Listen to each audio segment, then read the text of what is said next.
Hello friends, स्वागत है आपका इंडियन फ्लाइंग चैनल पे।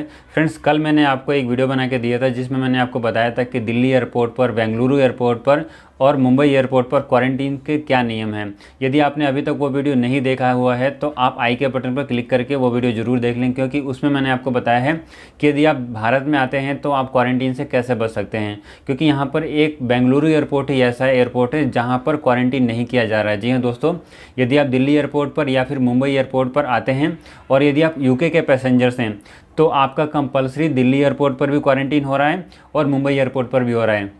लेकिन यदि आप किसी और देश से ट्रैवल करके दिल्ली एयरपोर्ट पर आते हैं तो आपका क्वारंटीन नहीं किया जाएगा, केवल और केवल यूके के पैसेंजर्स के लिए क्वारंटीन है। इसके अलावा मुंबई एयरपोर्ट को लेकर मैंने आपको जानकारी दी थी कि यदि आप यूके से ट्रैवल कर रहे हैं, यूरोप से ट्रैवल कर रहे हैं या फिर मिडल ईस्ट से आ रहे हैं, जैसे कि गल्फ़ देशों से आ रहे हैं, तो आपका कंपलसरी मुंबई एयरपोर्ट पर भी क्वारंटीन है। जी हाँ दोस्तों, ये पूरी जानकारी वाली वीडियो जो है आप ज़रूर देख लें, जो मैंने कल बना के दिया था। आज के इस वीडियो में हम केवल और केवल उस बारे में बात करने वाले हैं जिनको लेकर कल के वीडियो में कमेंट्स आए हैं, जहाँ पर बहुत सारे लोगों ने कुछ जेन्युइन कमेंट्स किए हैं, जहाँ पर उनको सही में कुछ डाउट है, कुछ सवाल हैं। तो आज के इस वीडियो में हम उन सभी सवालों के बारे में बात करने वाले हैं।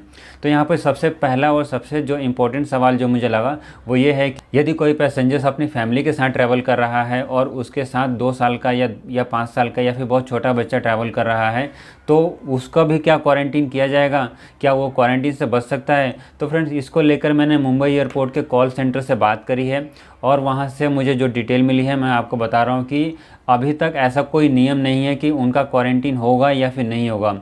ये पूरी तरीके से डिपेंड करेगा कि आप एयरपोर्ट पर नोडल ऑफिसर से किस तरीके से बात करते हैं। जी हाँ दोस्तों, आपको एयरपोर्ट पहुंचने के बाद नोडल ऑफिसर से बात करनी पड़ेगी और अगर आप नोडल ऑफिसर्स को कन्विंस कर पाते हैं कि आपका जो बच्चा है या आपका जो भी मेडिकल कंडीशन है या जो भी रीज़न है, यदि आप उनको सही से बता पाते हैं तो हो सकता है आपको क्वारंटीन ना किया जाए और आपको होम क्वारंटीन दे दी जाए।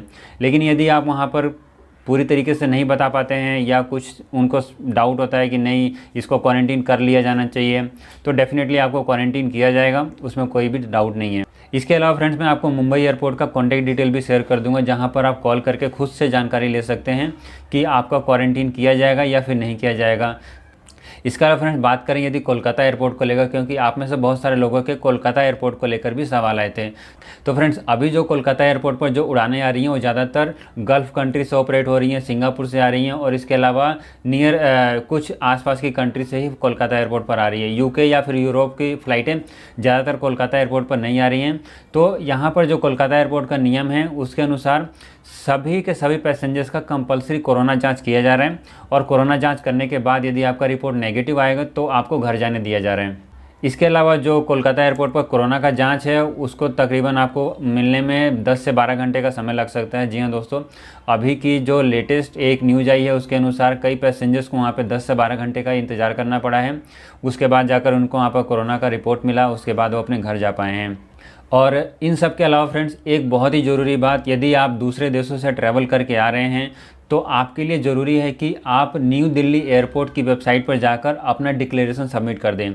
यदि आप किसी भी एयरपोर्ट पर आ रहे हैं, या मुंबई एयरपोर्ट पर आ रहे हैं, बेंगलुरु एयरपोर्ट पर आ रहे हैं, भले ही दिल्ली एयरपोर्ट पर आ रहे हैं, तो आपको ज़रूरी है कि आप अपना डिक्लेरेशन सबमिट करें। साथ ही साथ आप क्वारंटीन से जुड़े हुए अप्रूवल भी ले सकते हैं कि आपका क्वारंटीन ना किया जाए।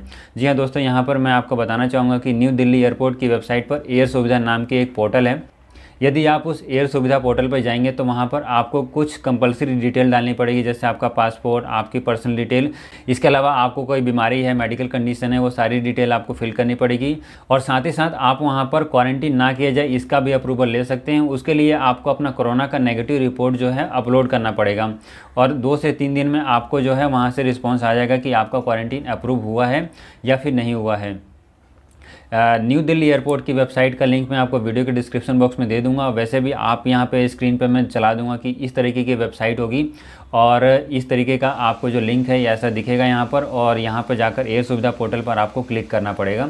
यहाँ पर आपको सारी डिटेल अपनी इंटर करनी पड़ेगी, जहाँ पर आप अपना क्वारंटीन का अप्रूवल ले सकते हैं। उम्मीद है कि आपको आज की इस वीडियो में सारी जानकारी मिल गई होगी। यदि आपके फिर भी कुछ सवाल हैं, कुछ और डाउट हैं, तो आप नीचे कमेंट्स कर सकते हैं। मैं कोशिश करूंगा एक और डिटेल वीडियो बनाकर लाऊंगा आपके लिए। इसके अलावा फ्रेंड्स, वीडियो अच्छी लगी तो लाइक ज़रूर करें और चैनल को यदि आपने अभी तक सब्सक्राइब नहीं किया है तो प्लीज़ सब्सक्राइब कर लें।